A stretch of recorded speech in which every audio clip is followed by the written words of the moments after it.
Assalamualaikum warahmatullahi wabarakatuh. Waalaikumsalam warahmatullahi wabarakatuh.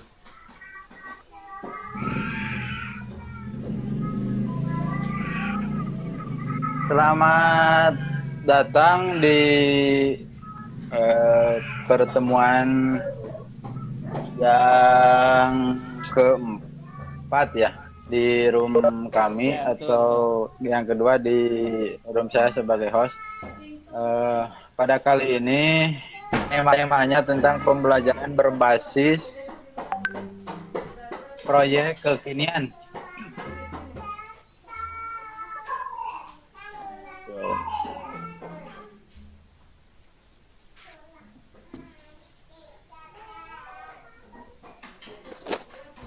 Hamdan syukranillah wa usalli wa sallimu ala rasulillah wa ala alihi wa sahbihi wa man tabi'a ila yaumil qiyamah. Amma ba'du.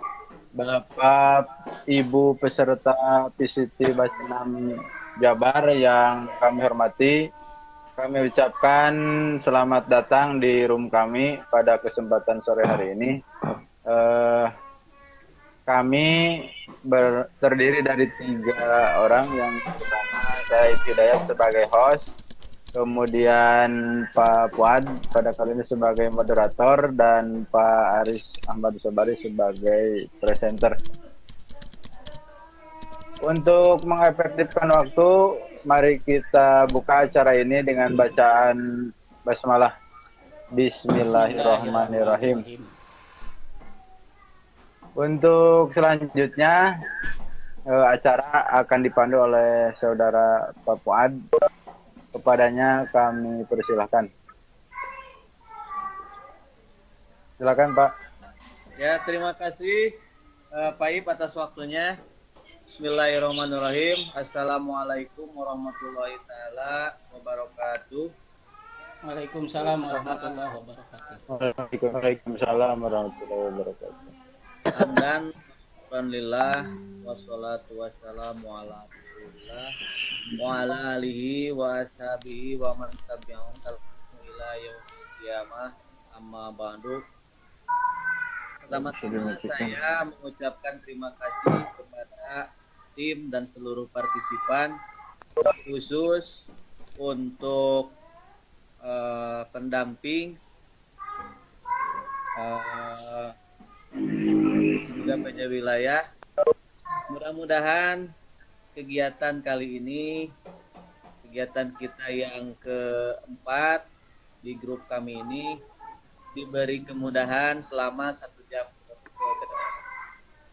Amin amin ya robbal alamin. Amin. Amin ya Allah. Bapak Ibu sekalian, kali ini saya bertindak sebagai moderator.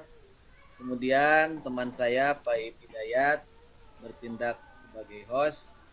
Dan alhamdulillah presenter atau narasumber kita kali ini adalah Bapak Aris Ahmad Sobari. Oke, Bapak Ibu sekalian, sebelum ke sesi selanjutnya yaitu penyampaian materi, izinkanlah saya menyampaikan kurikulum kita dari narasumber yaitu Pak Aris.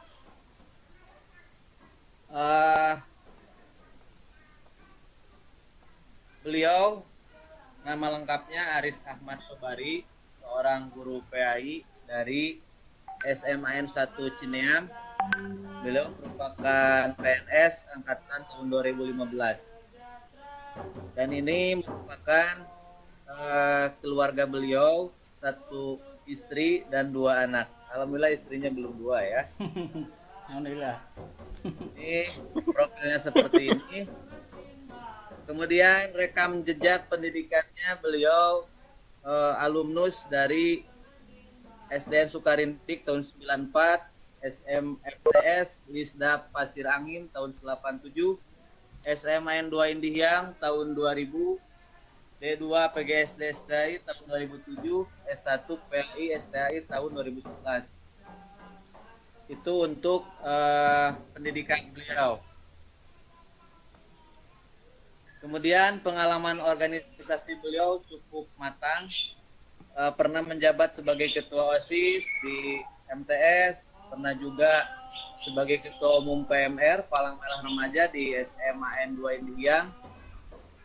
pernah juga beliau jadi ketua 1 OSIS SMA N2 India, kemudian pernah jadi anggota IREMA, Dewan Pengawas Koperasi At-Tarbiyah, Sekretaris Yayasan At-Tarbiyah, Koordinator atau Ketua BKM PNPM Kelurahan Bungursari tahun 2008 sampai 2012. Beliau juga pernah menjabat sebagai Ketua LPM Kelurahan Bungursari 2014 sampai dengan sekarang. Kemudian beliau merupakan Dewan Pengawas Koperasi Bahtera Sari yang masih aktif dari 2014 sampai dengan sekarang. Terakhir beliau menjabat sebagai Sekretaris Komite MI At-Tarbiyah tahun 2017 sampai dengan sekarang. Kemudian ini pekerjaannya, beliau pernah bekerja sebagai guru MI di MI Nurul Falah Kota Tasikmalaya tahun 2001 sampai 2012, mengajar bahasa Inggris dan bahasa Arab. Jadi jika Bapak Ibu berbicara bahasa Inggris dan bahasa Arab, insya Allah beliau sangat menguasai. Kemudian beliau juga pernah menjadi guru dan kepala MI At-Tarbiyah Kota Tasikmalaya tahun 2003 sampai 2015. Seorang leader. Saya yakin dengan kemampuan leadership-nya Pak Aris. Kemudian sekarang terakhir menjabat sebagai guru PNS di SMA Negeri 1 Cineam Kabupaten Tasikmalaya, mengajar PAI dan bahasa Arab. Ini pengalaman pelatihannya bisa dibaca ya Bapak Ibu. Kemudian untuk masalah kurikulum beliau juga pernah mengikuti BIMTEK tahun 2013. Kemudian dalam hal karya tulis ilmiah beliau juga pernah mengikuti. Kemudian ya seperti itu barangkali secara singkat kurikulum kita dari Pak Aris Ahmad Sobari sebagai narasumber. Oke Bapak Ibu sekalian, untuk aktivitas waktu untuk sesi selanjutnya saya persilahkan Bapak Aris Ahmad Sobari untuk menyampaikan materi selama 30 menit ke depan. Kepada Bapak Aris, waktu kami persilakan. Oke, terima kasih Pak Fuad yang telah memberikan waktu kepada saya untuk bisa menyampaikan materi dalam rangka simulasi atau latihan wajib. Ini kita yang kedua ya, bagi saya yang kedua jadi presenter. Mudah-mudahan lancar. Terima kasih atas partisipasinya. Kita mulai saja Bapak Ibu sekalian.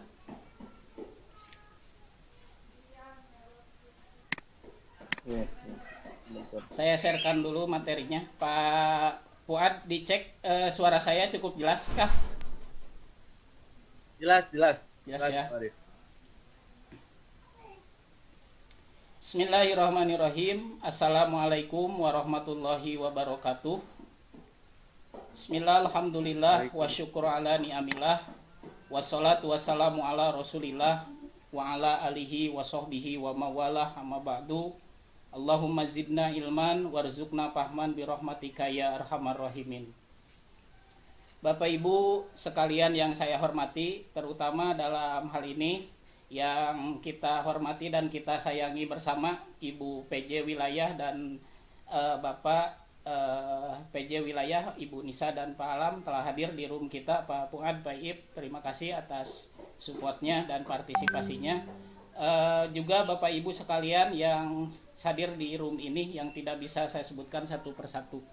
Bapak Ibu, perkenankan di kali ini saya untuk berbagi pengalaman terkait pembelajaran model berbasis proyek ya, berbasis proyek, tapi saya kasih tambahan, kasih clue kekinian gitu Bapak Ibu. Nah, maksudnya supaya disesuaikan dengan kondisi dan situasi saat ini, atau dalam bahasa kurikulum disebut dengan kontekstual barangkali Bapak Ibu seperti itu.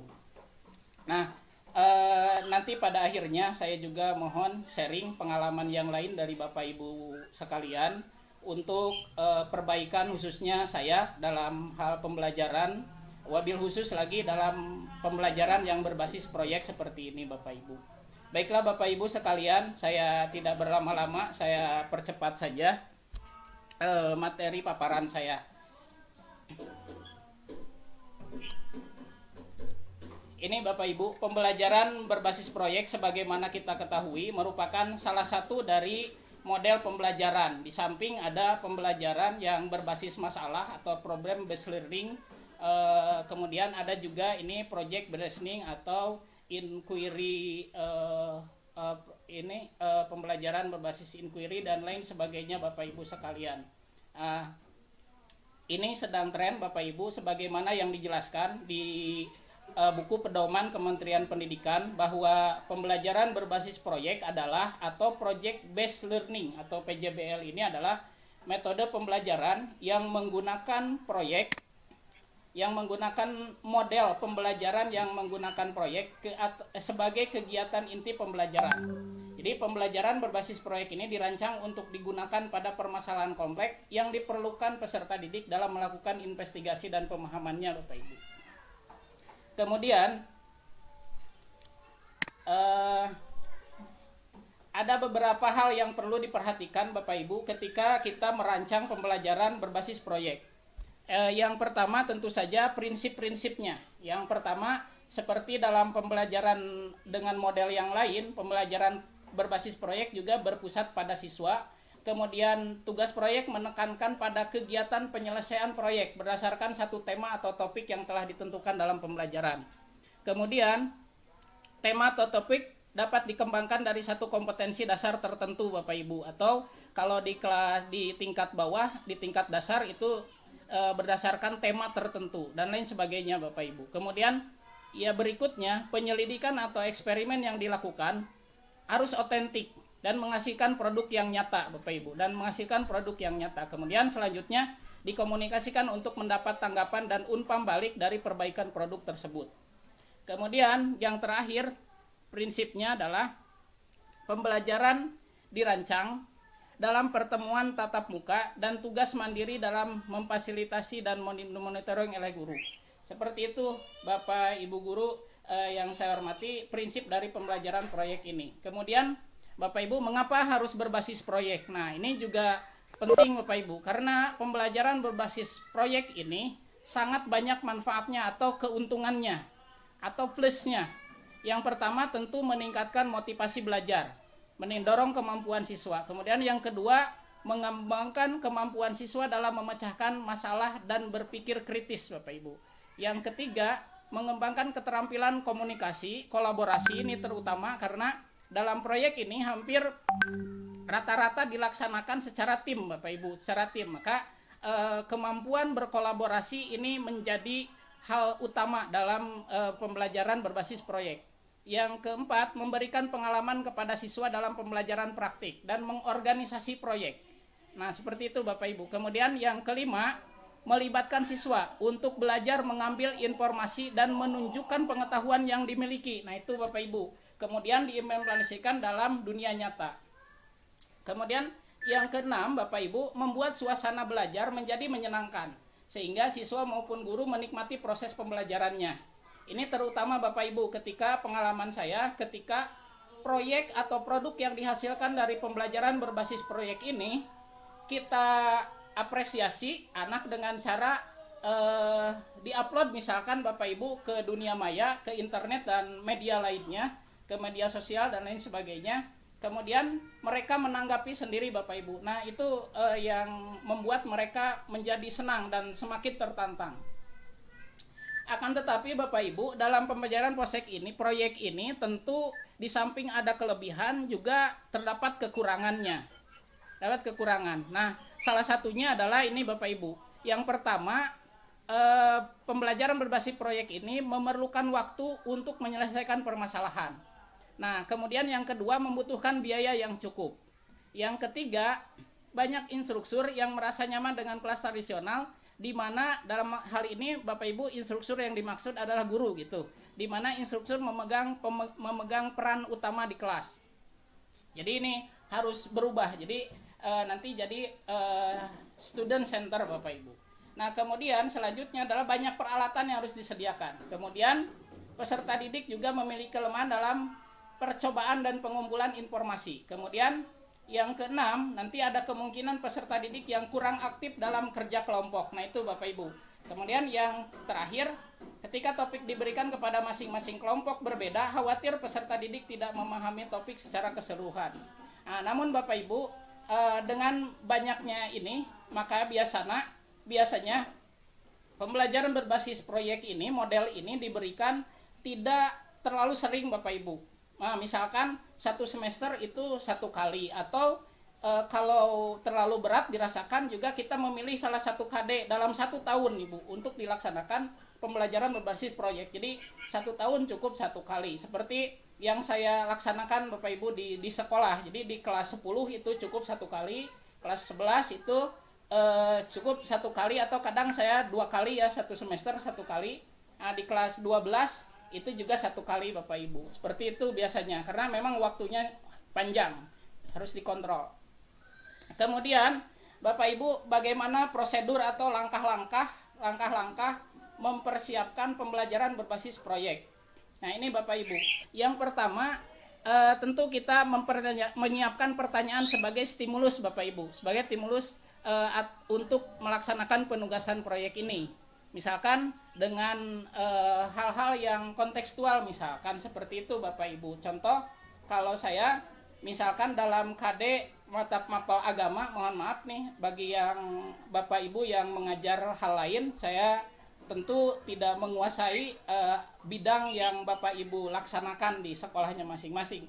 Dalam mapel PAI Bapak Ibu, contoh saya yang ditugaskan, yang dibuat pembelajarannya berbasis proyek ini adalah dakwah Bapak Ibu, materi dakwah.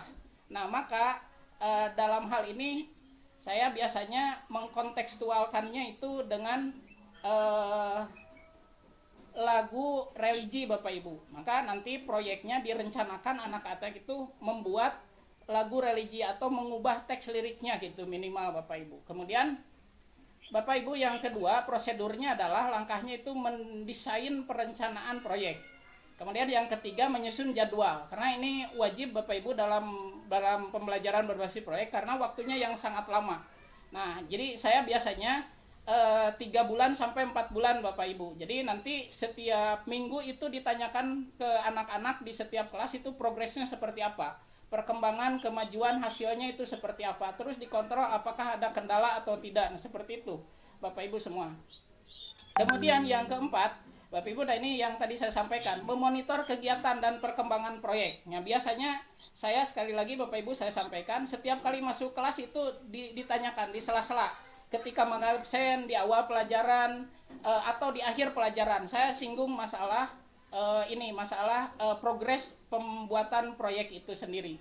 Kemudian yang kelima Bapak Ibu, menguji hasil. Nah, caranya adalah hasil yang sudah semi jadi 90% jadi itu kita tayangkan Bapak Ibu di kelas. Kemudian dikomentari oleh anak atau untuk dipersiapkan diupload ke YouTube Bapak Ibu. Nah, kemudian yang terakhir mengevaluasi kegiatan. Nah, biasanya untuk evaluasi kegiatan itu setelah produknya, kalau saya karena hampir semua pembelajaran berbasis proyek produk yang saya hasilkan dari PJBL ini adalah video, maka saya upload di YouTube. Kemudian siswa ditugaskan untuk melihat Bapak Ibu, kemudian mengomentari kekurangannya, kelebihannya, itu seperti itu. Nah, itu sebagai bahan evaluasi kegiatan. Selanjutnya Bapak Ibu, tentang penilaian. Nah, ini tentu saja ada beberapa kriteria atau rubrik penilaian. Nah, tentu yang pertama adalah kemampuan pengelolaan, mengorganisasi tim dan lain sebagainya Bapak Ibu. Kemudian yang kedua relevansi hasil dengan topik atau materi pembelajaran yang ditugaskan dalam proyek tersebut.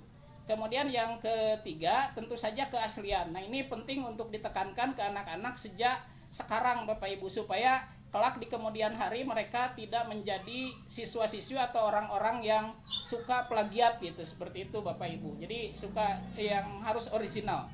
Nah, yang keempat, nah ini juga inovasi dan kreativitas. Nah, ini yang masuk ke C5 atau bahkan C6 Bapak Ibu kalau dalam penilaian. Selanjutnya Bapak Ibu, nah kenapa harus kekinian Bapak Ibu? Nah, karena tipe-tipe anak belajar hari ini ya seperti ini Bapak Ibu, karakteristik belajar kekinian itu seperti ini. Hari ini anak sudah sangat malas kalau disuruh kita mencatat Bapak Ibu. Jadi kalau kita suruh mencatat ya foto saja gitu. Nah seperti ini Bapak Ibu, barangkali kita juga hari ini cenderung tanpa terasa, tanpa disadari sudah mengarah ke sini Bapak Ibu. Walaupun kita bukan anak-anak milenial lagi barangkali gitu, seperti itu. Milenial yang mepet lah barangkali gitu, kalaupun harus disebutkan milenial. Tapi kalau anak-anak hari ini, anak-anak kita, siswa-siswa kita itu kan pure anak-anak milenial gitu Bapak Ibu. Nah kemudian yang kedua karakteristik kekinian itu, belajar kekinian, diskusinya via chatting apps Bapak Ibu. Seperti itu, via WhatsApp atau grup Facebook dan lain sebagainya Bapak Ibu. Nah cenderung seperti itu, sudah tidak lagi berkerumun, bergerombol dan lain sebagainya. Kemudian berikutnya, kalau disuruh mengerjakan, nih barangkali dalam ulangan pun sama Bapak Ibu. Kalau disuruh ini bertanya ya ke Om Google gitu, seperti itu. Nah ini salah satu karakteristik belajar kekinian. Nah kemudian kalaupun mereka menemui kesulitan, maka solusinya mereka insya Allah sudah punya, yakni menonton video tutorial. Seperti itu Bapak Ibu sekalian. Nih 4 karakteristik belajar kekinian Bapak Ibu. Nah maka saya sambungkan ke sini Bapak Ibu. Nah maka tugas proyek yang kekinian itu dalam persepsi saya Bapak Ibu tentu saja, yang pertama dalam tugas proyeknya itu satu, memakai kamera yang selalu melekat di handphone mereka. Kalau hari ini mereka selalu pasti tidak bisa lepas dari handphonenya Bapak Ibu. Nah maka tugas proyek yang saya namakan kekinian itu satu, memakai kamera atau memakai handphone yang mereka miliki, memakai perangkat yang mereka miliki. Yang kedua, memakai aplikasi Bapak Ibu. Nah itu salah satu ciri tugas proyek yang kekinian, barangkali seperti itu Bapak Ibu. Aplikasinya bisa aplikasi pengolah video ketika hasilnya nanti didapatkan, atau aplikasi-aplikasi yang lain untuk menunjang proses pembuatan proyek tersebut Bapak Ibu. Kemudian yang ketiga itu terhubung ke internet Bapak Ibu. Nah ini barangkali tugas proyek kekinian hari ini, terhubung ke internet dan di-share di berbagai platform media sosial Bapak Ibu, seperti itu barangkali. Nah kemudian ciri yang terakhir dari tugas proyek kekinian adalah menggunakan istilah-istilah kekinian Bapak Ibu untuk peran dalam melaksanakan tugas proyek tersebut. Contoh saya Bapak Ibu, ketika praktek mensimulasikan manasik haji di sekolah dalam mapel PAI kelas 10 ini, anak-anak ditugaskan membuat proyek untuk video kegiatan manasik haji dari awal sampai akhir Bapak Ibu. Nah kemudian jadi seolah-olah mereka akan membuat sebuah film Bapak Ibu, akan membuat film. Itu disebutkan dalam LKPD-nya Bapak Ibu, dalam lembar kerja peserta didik itu disebutkan, harus ditulis siapa direkturnya, siapa editornya, siapa kameramennya, kemudian siapa penulis skenario dan lain sebagainya Bapak Ibu. Nah jadi anak-anak dengan menggunakan istilah-istilah itu dan diberikan peran yang kekinian seperti itu, anak-anak ternyata sangat antusias Bapak Ibu. Wah saya sebagai direktur nih, wah saya sebagai editor nih, saya sebagai kameramen nih, seperti itu Bapak Ibu. Barangkali itu pengalaman saya Bapak Ibu. Nah seperti itu Bapak Ibu tugas proyek yang sifatnya kekinian. Nah ini Bapak Ibu contoh pelaksanaan pembelajaran berbasis proyek yang sudah saya laksanakan pada mata pelajaran PAI dan Budi Pekerti di SMA Negeri 1 Cineam.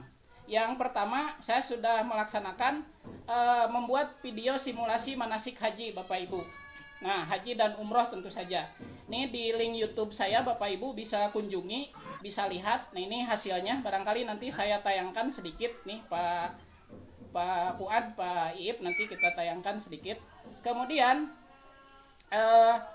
berikutnya Bapak Ibu, nah ini juga ada di kelas 11 Bapak Ibu, ada siswa membuat puisi berantai dengan tema hormat dan patuh kepada orang tua. Ini juga sudah ada link YouTube-nya, sudah saya sharekan.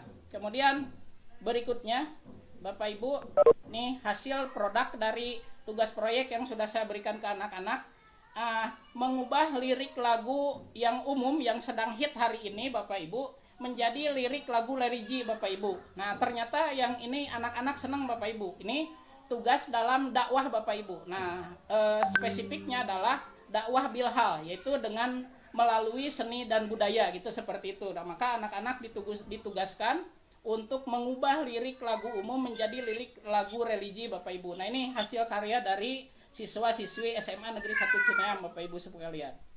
Kemudian ini dulu yang pertama saya kali membuat tugas proyek ini Bapak Ibu ketika saya mengajar di Mapel Bahasa Arab Bapak Ibu. Nah yaitu membuat video karaoke lagu dengan lirik bahasa Arab Bapak Ibu. Nah ini anak-anak juga sangat senang Bapak Ibu. Nah nanti kita akan lihat Bapak Ibu ini juga hasil dari karya anak-anak. Ini lagunya kalau Bapak Ibu masih ingat ini lagu ungu Bapak Ibu, andai ku tahu gitu, tapi dirubah dalam versi bahasa Arab. Nah ini Bapak Ibu contoh RPP berbasis proyek. Ini langkah-langkahnya sudah ada. Tentu Bapak Ibu juga mempunyai referensi yang sama dengan saya. Ini dari Kementerian Pendidikan dan Kebudayaan, barangkali seperti itu Bapak Ibu. Ini umum saya pikir. Ini sudah saya sederhanakan, tidak bertele-tele supaya kelihatan saja Bapak Ibu di kegiatan intinya seperti itu. Nah ada 6 kegiatan inti. Kemudian ini LKPD-nya Bapak Ibu. Nah ini LKPD yang nanti di akhir diisi oleh anak-anak dan timnya itu sebagai pelengkap kegiatan tersebut untuk kepentingan penilaian Bapak Ibu. Nah itu saja barangkali Bapak Ibu yang bisa disampaikan terkait pembelajaran proyek ini. Masih ada waktu ya Pak Ip ya? Halo Pak Fuad? Ada. Saya ingin masih ada, tayangkan silakan. ini Pak Fuad, saya ingin tayangkan apa ya? Silakan, masih ada Pak. Ya. Silakan. Ini ya. Barangkali ini saya sharekan juga ini ya. Hasilnya barangkali seperti ini. Jika Bapak Ibu berkenan untuk ini untuk melihat.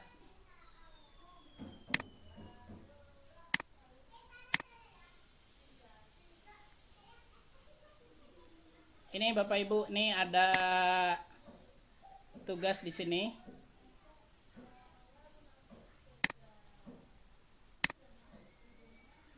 Sebentar Bapak Ibu, saya kesulitan untuk ini barangkali Bapak Ibu. Nih salah satu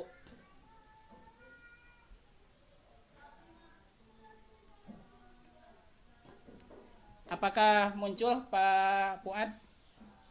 Ya, ada. Loading. Nah, lagi loading ya. Mohon maaf Bapak Ibu nih. Nah.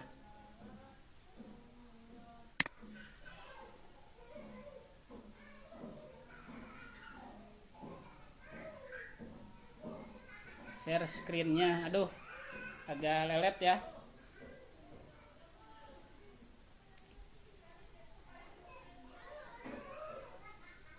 Ada tadi sudah saya siapkan ini di sini.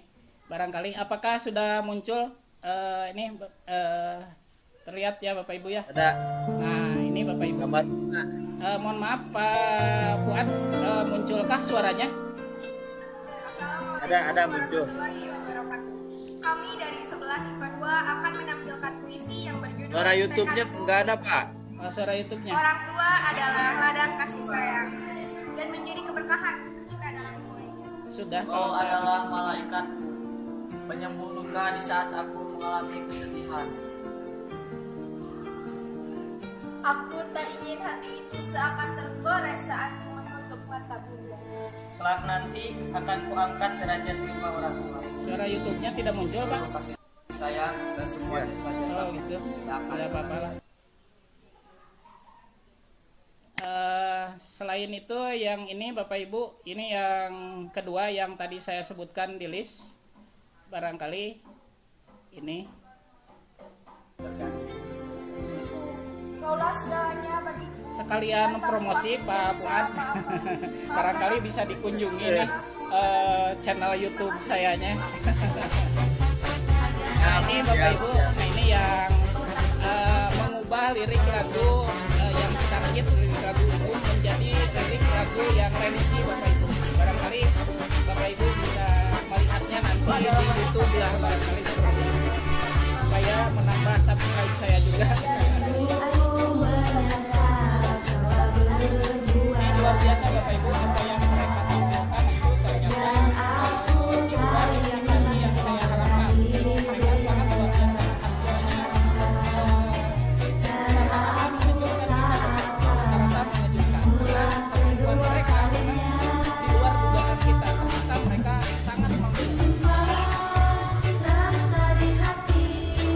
Ini Bapak Ibu ya, barangkali itu. Kemudian ya ini kalau tidak muncul harusnya mohon maaf Bapak Ibu sekalian, ini lagu yang hit hari ini.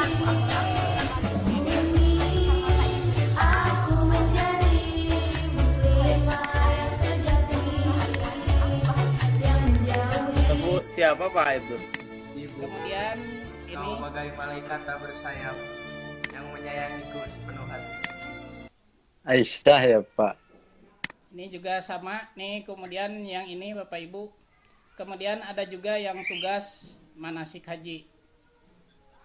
Ini luar biasa Bapak Ibu, ternyata kemampuan anak-anak kita itu kalau diberikan kesempatan dan difasilitasi dengan baik, dikontrol, kemudian kita tanya, kita sapa, kemudian kita tanya kesulitannya, kita bantu solusinya. Ternyata mereka luar biasa, sangat mampu Bapak Ibu. Nah, barangkali ini Bapak Ibu ada lagu slow Bapak Ibu, lagu slow hari ini. Anak-anak merubahnya menjadi sebuah pesan bahwa kita jangan slow terhadap kewajiban kita melaksanakan sholat 5 waktu Bapak Ibu. Luar biasa. Menyakitkan bila kamu tinggalkan satu hari dalam 5 waktu. Oke Pak Faris. Iya. Halo. Iya, halo. Cukup Faris? Cukup ya. Ini hanya ini saja. Oke, silakan Pak Fuad. Oke, terima kasih Pak Aris.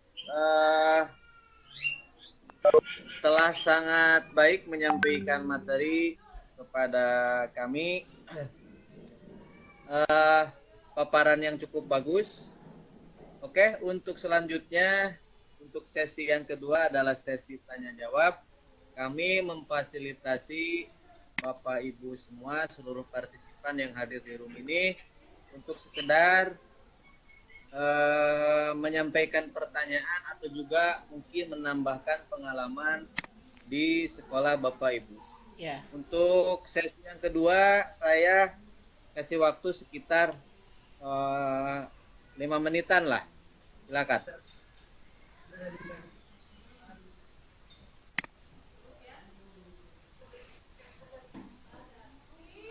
Ini ada pertanyaan Pak Aris.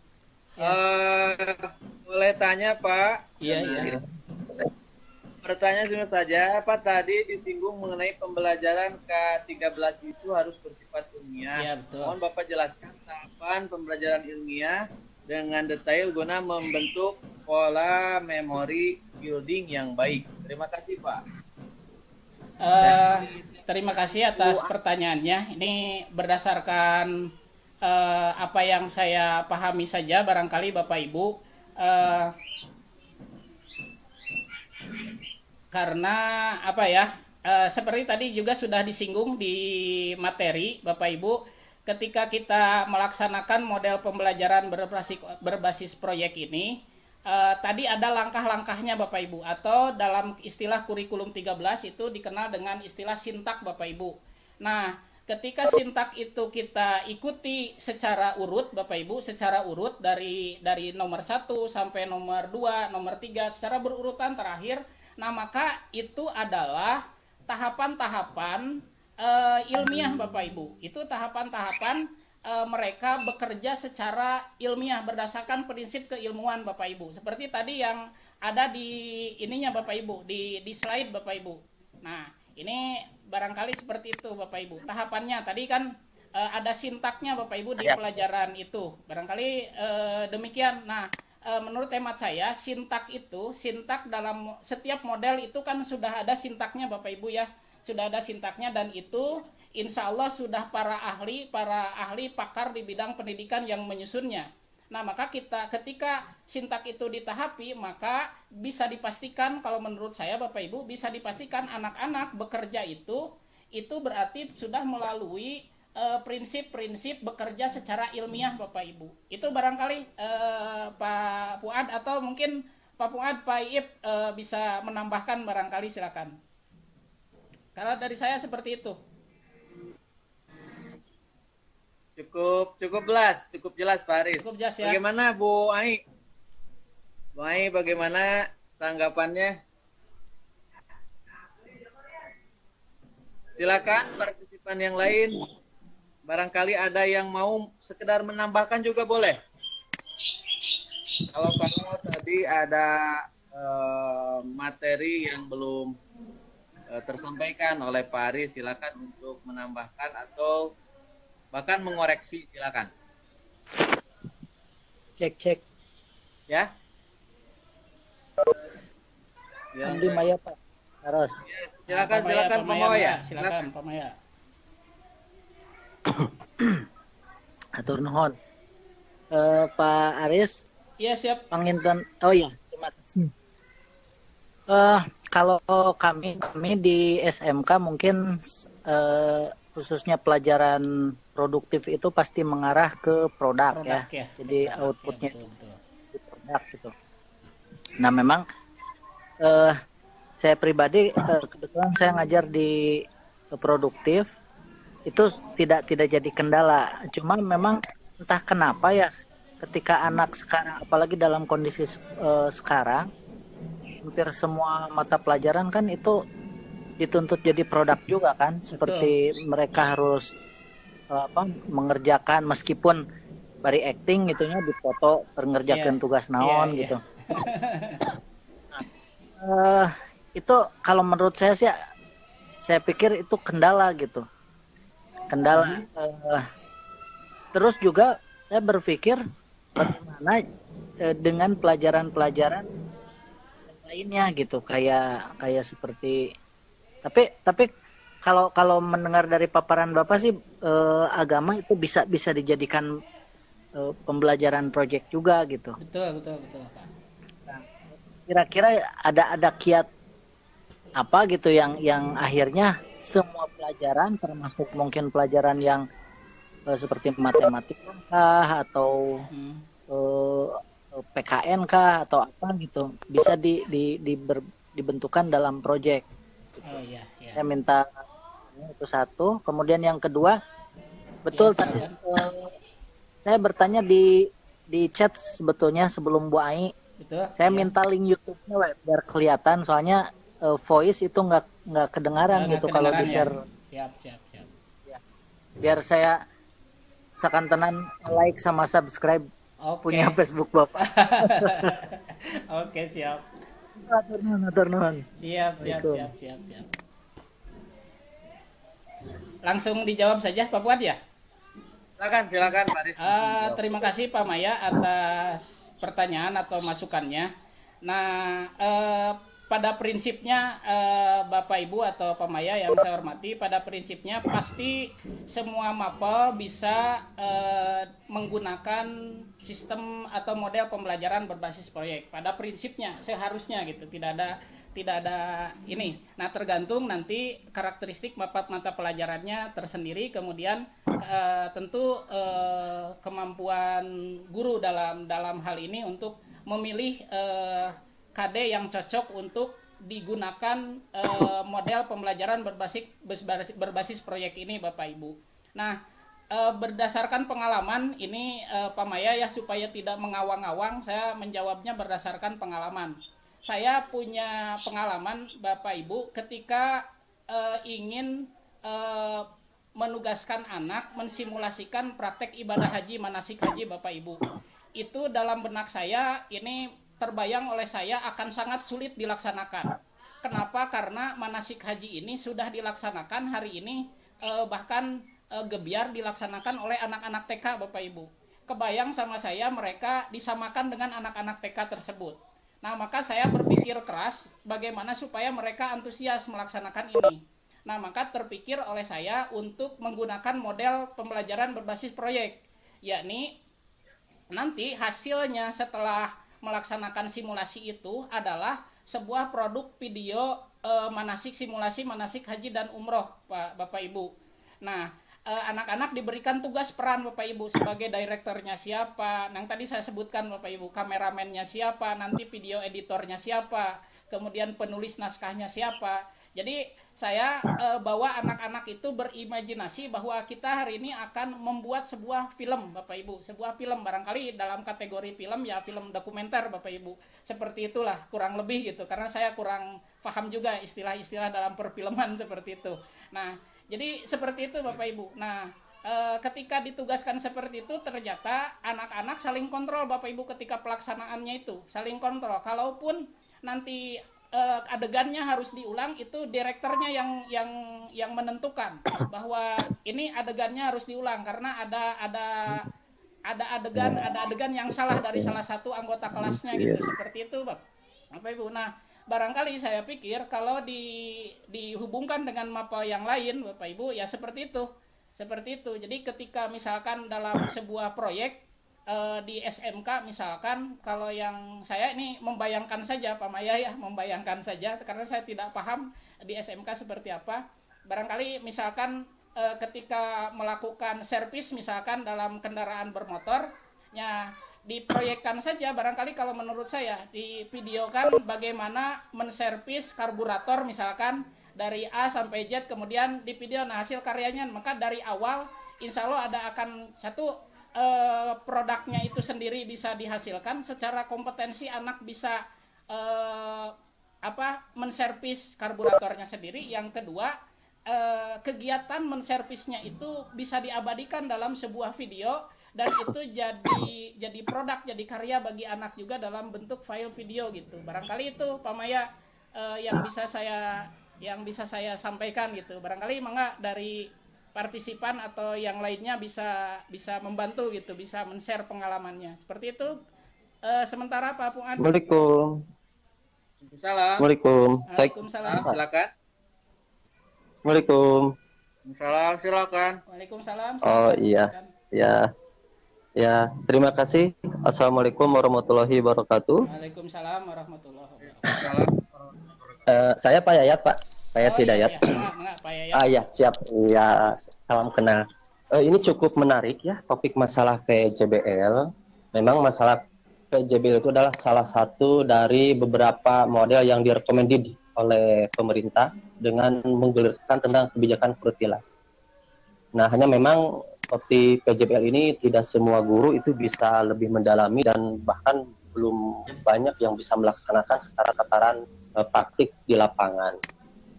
Nah, memang untuk PJBL ini kalau dikaitkan dengan proses pembelajaran ini memang cukup banyak sekali manfaatnya. Mungkin sedikit sharing saja ya Pak ya. Silakan, yang saya ketahui. Memang pada dasarnya itu bahwa konsep PJBL ini itu pada dasarnya itu muncul dari konsep John Dewey sebetulnya kalau yang saya pernah baca, dalam arti learning by doing. Learning by doing artinya belajar itu berdasarkan apa yang dilakukan. Nah itu. Betul. Nah, jadi memang PJBL ini proyeksinya adalah action anak terhadap sesuatu hal, sehingga kalau dikaitkan dengan teori konstruktivisme bahwa suatu teori itu, suatu konsep itu akan dibangun sendiri oleh anak berdasarkan kemampuan awalnya itu sendiri. Jadi memang dengan tadi yang telah dijelaskan oleh presenter tadi sudah cukup detail, mulai dari tahapan, keterlibatan dan sebagainya. Hanya memang di sini belum terlihat secara khusus real memunculkan satu contoh dari awal sampai akhir suatu seperti ini, seperti apa tahapannya gitu. Mungkin sedikit tambahannya barangkali supaya kami lebih lebih terlihat nyata. Oh, konsep ini ke sini walaupun tadi sudah disebutkan. Nah, hanya memang pengalaman saya untuk di PJBL ini apa istilahnya itu, contoh di matematik, kebetulan saya matematik. PPKN juga sebetulnya bisa. Kemudian juga PAI juga bisa. Nah, PAI contoh di SMP 6 pernah mengadakan apa? Itu anak melaksanakan prosesi rukun nikah, Pak. Oh, betul. Itu luar biasa tensinya. Rukun nikah bukan masalah nikahnya. tapi mereka akan terpatri dalam hati sanubari. Wah, ini jadi mempelai wanita. Jadi bukan ditalar lagi, dialami gitu ya. Itu betul sampai tampak mereka memanage panggungnya di kelas dan sebagainya gitu ya. PPKN juga bisa. Apa proses demokrasi pemilu itu bisa dalam PJBL. Proses demokrasi pemilu mereka menyiapkan dan proses pendataan dan sebagainya. Nah, di matematik yang saya lakukan misalnya dalam materi konsep programming linear, kami pernah melakukan pembuatan jenis kertas seni yang terbuat dari mix campuran antara serbuk gergaji dengan kertas bekas. Itu dengan tahapan-tahapan sehingga dijadikan hasil karya seni. Nah, seperti itu ya. Dan nah, ini yang perlu saya sampaikan bahwa itu yang namanya PJBL itu dikaitkan dengan tema sekarang itu bukan hanya sebatas keep stuck di sekolah, tidak. Betul Bapak tadi menyampaikan dalam pembuatan video sampai upload ke YouTube. Nah, malahan yang diharapkan pemerintah dengan konsep Merdeka Belajar, artinya anak memiliki kesempatan sesuai dengan, ini kan kalau PJBL ciri khasnya apa? Topiknya itu dipilih sesuai seleranya. Iya, betul. Sebetulnya seperti itu. Betul. Yang mana yang sesuai dengan anak seperti itu. Nah, jadi sampai di situ terjadi creative thinkingnya, komunikatif thinkingnya, kolaboratif thinkingnya, sama critical thinkingnya, dan nantinya menjadi suatu create pada akhirnya bermuat kepada produk. Mau tidak mau bermuat produk. Ya, makanya PJBL tidak setiap KD itu bisa, memang hati-hati. Ini salah satu tantangan bagi Bapak Ibu guru untuk memilih dan memilah KD mana yang bisa digunakan dengan konteks PJBL. Betul. Dan setidaknya dengan PJBL ini sebetulnya kita tidak kaku dengan PJBL ini, dalam arti itu yang namanya model pembelajaran bisa dimix sebetulnya. Betul, bisa dimix dengan model yang lain sebetulnya itu ya. Nah, hanya satu hal yang ingin saya sedikit pertanyakan ke Bapak, pengalaman Bapak itu biar ini sebetulnya itu dalam pembuatan kelompok-kelompok PJBL itu, apakah itu kita membuat suatu klaster-klaster kelompok ataukah heterogen satu kelompoknya, atau bagaimana menurut Bapak yang pengalaman Bapak dalam konsep PJBL itu? Karena kita tahu bahwa kemampuan anak, lintasan belajar anak itu tiap orang berbeda-beda. Ya, efektifnya itu gimana enaknya? Apakah di klaster? Ini nih, kamu ini klaster 1 berarti orang-orang yang oke. Ini klaster berarti nanti perlakuannya akan berbeda-beda untuk proses akselerasi mereka mencapai kompetensi yang sama. Seperti itu. Terima kasih Bapak presenter, siap gerak lanjutkan ya. Assalamualaikum warahmatullahi wabarakatuh. Waalaikumsalam warahmatullahi wabarakatuh. Terima kasih Pak ya. Siap. Ditanggapi ya. Barusan. Barangkali sangat terima kasih Pak Yaya atas tambahan sharing pengalaman dan pengetahuannya, sangat berguna tentu bagi kita. Nah, apa yang disampaikan Pak Yaya itu memang jadi kendala dalam mengelompokkan. Ini mengelompokkan ketika akan ditugaskan sebuah proyek Bapak Ibu. Nah, pengalaman saya itu dilaksanakan secara bertahap. Saya mengajar di SMA, kalau di kelas 10 itu makanya tadi saya menyampaikan di kelas 10 itu saya melaksanakan model pembelajaran berbasis proyek itu 1 kali setahun, dan itu tidak dikelompokkan tapi proyek satu kelas karena memang kita belum paham karakteristik anaknya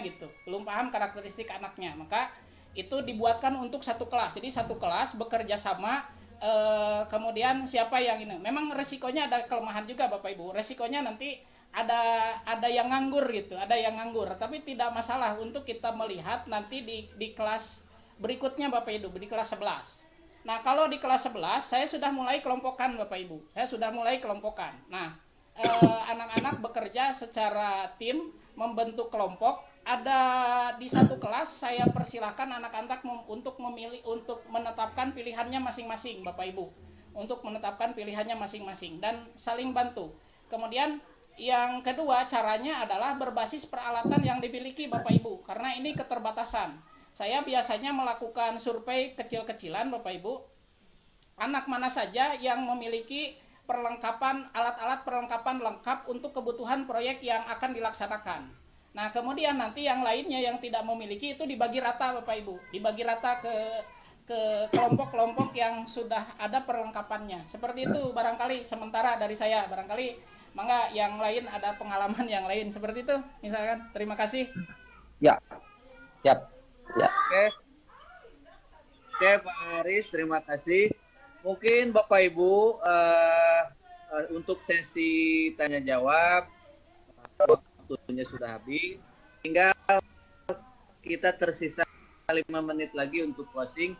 Sebelum ditutup, saya ingin menyampaikan kata-kata dari kutipan dari Will Richardson bahwa integrasi teknologi jika mendukung pembelajaran dapat membawa kegembiraan bagi siswa juga guru. Intinya di situ saya lebih ke model pembelajarannya termasuk PJBL yang tadi dikaitkan oleh Pak Aris adalah integrasi teknologi supaya anak bahagia, enjoy. Tentunya untuk hal-hal yang luar biasa, ordinary yang tidak bisa ditampilkan oleh dunia analog. Mungkin seperti itu untuk closing dari saya. Oke, sembari menunggu rekan-rekan partisipan yang belum mengisi absen, alhamdulillah pertemuan kali ini di room kami berjalan dengan normal. Juga saya sebagai moderator menyampaikan rasa terima kasih yang sebanyak-banyaknya kepada seluruh partisipan, terutama instruktur kita Pak Alam Bahtiar, juga Ibu Nisa. Terima kasih Bapak Ibu telah hadir. Karena waktu yang telah ditentukan saya rasa sudah berakhir, ini saya serahkan waktu kepada Saudara Hidayat sebagai host untuk menutup kegiatan ini. Silakan Pak Ip. Oke, terima kasih Pak Fuad juga Pak Aris yang telah memaparkan materi pada pertemuan kali ini. Ya. Dengan berakhirnya pemaparan dari Pak Aris, maka berakhir pula pertemuan kita kali ini. Semoga apa yang telah disampaikan oleh Pak Aris juga para peserta yang lain dapat bermanfaat, menambah wawasan bagi kita semua, dan amin. Bisa diaplikasikan di tempat kerjanya masing-masing. Terima kasih kepada para peserta yang telah bergabung di room kami. Akhir kata, wassalamualaikum warahmatullahi wabarakatuh. Waalaikumsalam warahmatullahi wabarakatuh. Nih, halo Pak